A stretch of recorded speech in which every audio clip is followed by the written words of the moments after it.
आइए दोस्तों, राजेंद्र यादव की कहानी भय सुनते हैं। क्यों बे बदरुद्दी, वो रहीम आज भी नहीं आया? वही रूखी कर्कश आवाज। बाबू, वो तो हल्दी चूना लगा के पड़ा है। ये आवाज लड़के की थी। हल्दी चूना? बाबू संतोष से हंसा तो मुझे ऐसा लगा कि अगर ये आदमी अपनी हंसी उधार दे दे तो शायद सिनेमा वाले राक्षसों की हंसी के लिए उसका उपयोग कर सकते हैं। साला बहानेबाज। जिस तरफ वॉश बेसिन लगा है उसी तरफ एक गैराज है। यहाँ मोटरों और ट्रकों की मरम्मत होती है।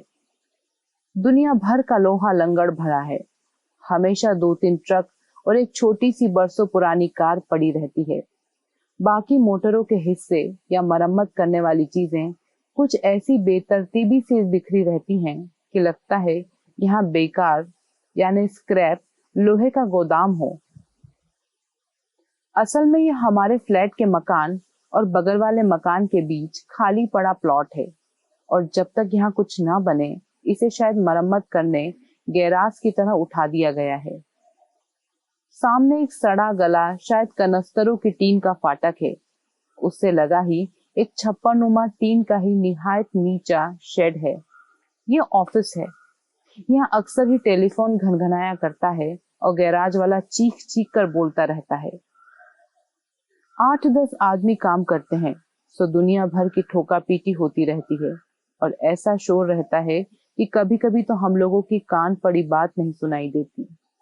टीन या लोहा ठोकने की आवाज से सोते समय ऐसी झल्लाहट होती है, मन होता है कि सीधे पुलिस में रिपोर्ट कर दें।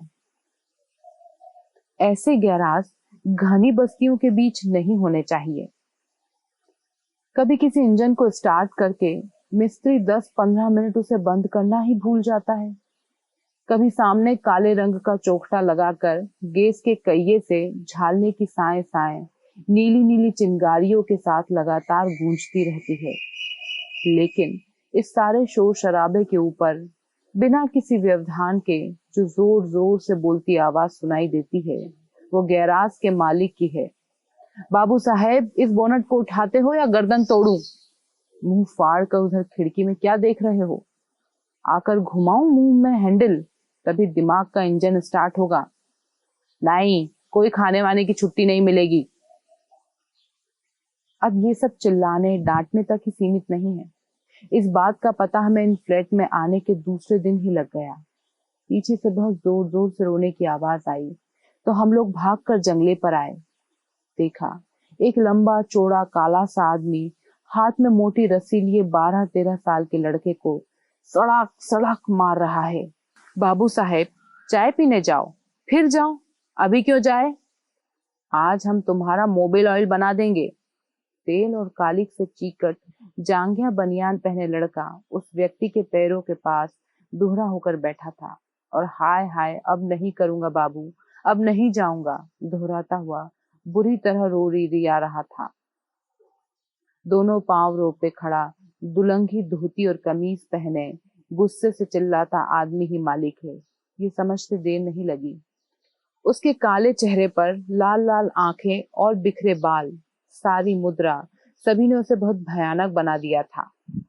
दर्द से लड़के का शरीर मिर्गी के रोगे की तरह ऐंठ उठा। एक बार उसे और उठने को कहकर वो रस्सी झुलाता हुआ पास खड़ी खाट से सिगरेट और दिया सलाई उठाकर इत्मीनान से सिगरेट फूंकने लगा। पहले कश का धुआं निकालते हुए बहुत स्वाभाविक स्वर में आज्ञा दी, अभी उठे या और पेंच कसूं? बड़े से तसले में मोटर का कोई पुर्जा रखे, उसे कीचड़ जैसी मिट्टी के तेल से धो धोकर साफ करते, किसी भी छोकरे की पीठ पर उसकी सुस्ती दूर करने के लिहाज से एक आध रस्सी फटकार देना उसका स्वाभाविक अंदाज था। जितनी भी बार पीछे से सड़ाक सड़ाक के साथ हाय हाय मर गया कि करहाती रोती आवाज आती, मेरा हाथ रुक जाता और पत्नी से खाना नहीं खाया जाता। पूछती, जब इतनी बेदर्दी से मारता है तो ये लोग काम करने ही क्यों आते हैं? लेकिन कानूनन भी कोई मार थोड़ा ही सकता है। कौन देखता है कानून? मैं गुस्से से भन्ना कर बोला, कानून तो 8 घंटे काम कराने का है, लेकिन ये तो रात को भी जाने कब तक लालटेन जलवा जलवा कर काम कराता रहता है। इन्हें इसके बदले में ओवर टाइम थोड़ा ही देता होगा, पत्नी ने कहा। सच, ऐसी बेरहमी से मारता है कि आज तो मुझे रोना रोना आता रहा। वो चीकट सी बनियान पहने जो छोटा सा लड़का है उसी को मार रहा था। उसके मुंह से खून जाने लगा, सारे शरीर पर रस्सियां उपट आईं। कहीं इतना मारा जाता है? इन लड़कों के माँ बाप नहीं है क्या? पता नहीं, फिर भी इतना तो नहीं मारना चाहिए। मैंने यहाँ खड़े खड़े रोका तो क्या कहता है, ये लोग तो बहाने बनाते हैं, इनके लगता लगाता नहीं है, लेकिन रोते बहुत जोर जोर से हैं। मेरे मन तो हुआ कि कह दूं कि दो चार रस्सियां खुद भी तो खाकर देख, कोई पुलिस में रिपोर्ट नहीं करता। मैंने कुछ नहीं कहा, सिर्फ मन में सोचा, पुलिस में आदमियों पर नहीं जानवरों पर अत्याचार करने की रिपोर्ट की जाती है। बंदर कुत्तों पर अत्याचार देख देख कर रोने वाले अपना संघ बना लेते हैं। वो भद्र लोगों का धार्मिक फैशन है। आदमियों के लिए इस तरह कुछ करने को राजनीति कहा जाता है। खैर, पुलिस में रिपोर्ट करने की बात मेरे मन में भी कई बार आई, लेकिन व्यर्थ के झंझट और पड़ोस से दुश्मनी मोल लेने के डर से चुप हो गया। और तुमने देखा होगा कि बच्चों को ही बहुत मारता है। ये जो मिस्त्रियों की मदद करने या सामान इधर उधर उठाने और रखने के 3-4 लड़के हैं, उन्हीं पर रस्से पटकारता है, मैंने दुख से कहा। तभी तो बेचारे पिट लेते हैं। किसी बड़े पर हाथ उठाकर देखे ना, पलट कर वहीं दो झापड़ देगा और दूसरे दिन से काम पर भी नहीं आएगा। पत्नी ने पलटकर झापड़ देने की बात को दांत पीस कर कहा और उस सुख की कल्पना करके बोली, किसे फाड़ूं, किसे खाऊं, करता हुआ राक्षसों जैसा घूमता है। भगवान करे किसी दिन इंजन उतारते वक्त पांव पर इंजन ही आ गिरे, तब पता चले। दिन बरसात के हैं, सो उसने बीच बीच में बांस खड़े करके बड़ा सा किरमिजी तिरपाल लगा रखा है। रात में जब कभी वॉश बेसिन के पास जाता हूँ तो पीछे का सारा गैराज सड़क की धुंधली रोशनी में ऐसा लगता है मानो लड़ाई के मैदान में किसी सोते हुए फौजी दस्ते पर बम गिरे हों और सब टूट फूट गया हो। स्टेज पर पहाड़ों का प्रभाव देने के लिए ताने गए कपड़े सा एक और झुका हुआ और बीच बीच में बांसों से उठाया हुआ तिरपाल, कहीं चमकता ट्रक का विंड स्क्रीन, कहीं स्टीयरिंग का पहिया, कहीं मडगार्ड और फुटबोर्ड और टायर जड़े पहिए, खाट पर बीच में पड़ा खर्राटे लेता दरबान। कभी हल्की सी चांदनी में लगता जैसे चंगेज खां के जमाने का कोई फौजी डेरा पड़ा हो और शराब में धुत होकर सब लोग सोए पड़े हैं। जागता हुआ मंडरा रहा हो बस एक खौफ, चंगेज खां की तलवारों का खौफ। रात में लगता जैसे वो रस्से का टुकड़ा लेकर हुकारता हुआ घूम रहा हो और बच्चे डर के मारे इधर उधर छिप गए हों। एक दिन जाना कि सबसे ज्यादा जो लड़का पिटा जाता है उसका नाम है रहीम। सुबह सुबह मैं वॉश बेसिन पर खड़ा खड़ा ब्रश कर रहा था कि सड़ाक सड़ाक के साथ हूं हूं करते हुए लड़के की आवाज आई। लड़का मोटरों और ट्रकों के आसपास भाग रहा था और पीछे पीछे गोफन की तरह रस्सा झुलाता हुआ मालिक, जैसे दोनों घोड़ा बादाम शाही खेल रहे हों। भाग मत, भाग मत बाबू साहेब, चुपचाप ऊपर जाओ, चढ़ जाओ ऊपर, वरना आज जिंदे घर नहीं लौटेगा। मालूम नहीं काहे पर चढ़ने को कह रहा है। हो सकता है कोई ऐसी खतरनाक चीज हो जहां खुद न चढ़ना चाहता हो और जान जाने के डर से लड़का भी न चढ़ रहा हो।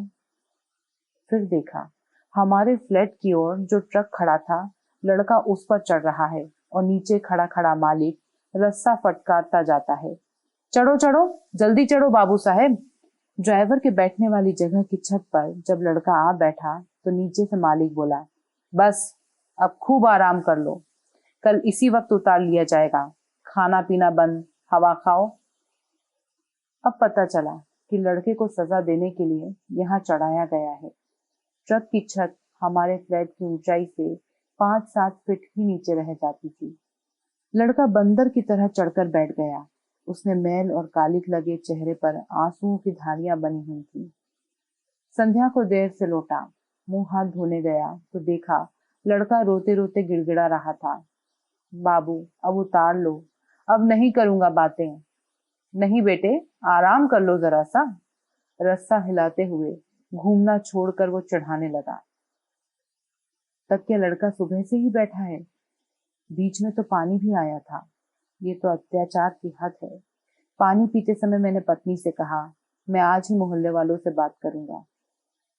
हद तो है ही, कसाई है कसाई, फुफकार कर पत्नी बोली। फिर बताने लगी, पहले तो लड़का चोट से रोता रहा, फिर लेटकर आसमान को ताकता रहा, और सचमुच इतना शैतान है कि क्या बताऊं। मालिक खाना खाने उधर गया कि और लड़कों को दिखाकर ही ऊपर से खड़ा खड़ा धार बांधकर पेशाब करता रहा। अब फिर रो रहा है। पत्नी ने सारे दिन की रिपोर्ट दी। शैतान है तो क्या हुआ, बच्चा ही तो है बेचारा। मैंने दया से कहा, सुबह से यूं ही भूखा बैठा है क्या? उस राक्षस ने तो कुछ दिया नहीं है। मैंने ही कागज में लपेटकर डबल रोटी के स्लाइस फेंके थे, तो पहले तो खा नहीं रहा था। पूछा तो कहता था कि मालिक मारेगा। मैंने समझाया कि इतने ऊपर से मालिक को दिखाई नहीं दे सकता, सो छत से चिपक कर बड़ी मुश्किल से खाए। फिर सारे दिन पानी के लिए खुशामद करता रहा। उन्होंने अपनी दिन भर की जानकारी बताई। नाम है रहीम बख्श, तो बहनें हैं, बाप है, कहीं मजदूर है। मैं दोपहर में खड़ी खड़ी बड़ी देर तक पूछती रही। कहता था रात को अम्मा राह देखेगी। मेरा मन सचमुच खराब हो गया। सारे बच्चे उससे कांपते थे, और जिधर वो निकल जाता था सब इस तरह सांस रोक लेते थे जैसे भेड़ों में भेड़िया आ गया हो। एक दिन सूखता हुआ कोई कपड़ा गैराज में जा गिरा, तो मुझे नीचे जाना पड़ा। पता चला कि मालिक की किसी बिगड़ी गाड़ी देखने कहीं गया है। रहीम एक दांतेदार पहिए की जंग छुड़ा रहा था। मैं हल्के परिहास से बोला, कहो रहीम, उस दिन तो ट्रक की छत पर बैठकर खूब आराम किया। उसके मेले चपटे मुंह पर हंसी दौड़ गई। भीगा कपड़ा हाथ में लिए ही कुहनी से माथे के ऊपर खुजलाकर उसने लापरवाही से सिर झटक दिया। दूसरे लड़के ने कहा, बाबूजी, ये बड़ा शैतान है, बहुत पिटता है। अपने से बड़े बड़े लोगों को मालिक की तरह डांट कर कहता है, ए पिलास दे, इधर लाओ। और उस दिन अगर रात भर बैठा रहता तो?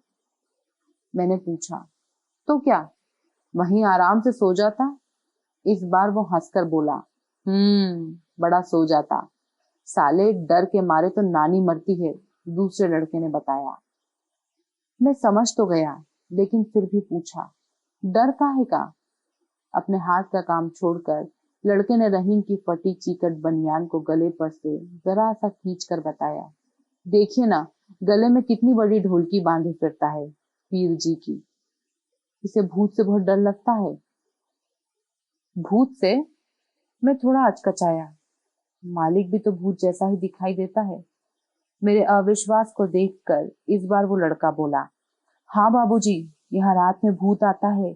आप इस धनबान से पूछना, कभी घुंघरुओं की आवाज आती है, कभी रोने की। नहीं जी, यहाँ पहले पोखर था, उसमें बहुत आदमी डूब गए थे। इस बार भय और उल्लास से रहीम ने बताना शुरू कर दिया था। और कल तो सफेद कपड़ों में एक भूतनी आकर दरबान को जगा रही थी। कहती थी, खाना बना कर रखाई हूँ, चलकर खा लो। खा लेता बेटा तो जाने कहाँ होता उसका। तूने खुद देखा है? मैंने गौर से उसके चेहरे को देखते हुए पूछा। हाँ, देखा है। एक दिन रात को देर तक काम हुआ था, बाबू ने हमको रोक लिया, सो हम यहीं सो गए। जागे तो देखा वो बड़ा वाला ट्रक स्टार्ट हो गया है।